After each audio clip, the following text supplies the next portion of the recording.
এমআইটিতে গিয়েছি, তোমরা ইয়েল ইউনিভার্সিটিতে যাবে, সেখানে যে কোরআনের আলো ছড়িয়ে দিবে ইনশাআল্লাহ বলি সবাই।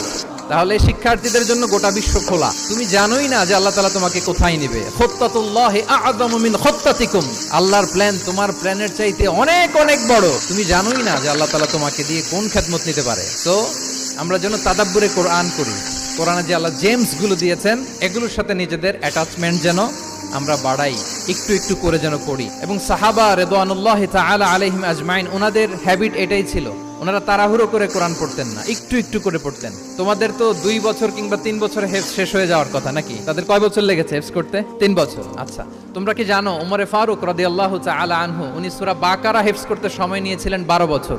আই রিপিট, আমি আবারও বলছি, সাইয়েদনা ওমরে ফারুক রাদিয়াল্লাহু তাআলা আনহু উনি সূরা বাকারা মেমোরাইজ করতে সময় নিয়েছিল কয় বছর? 12 বছর। ওনাদের অভ্যেস ছিল তারা তাদাব্বুরে কোরআন করে করে আগাতেন। 10 আয়াত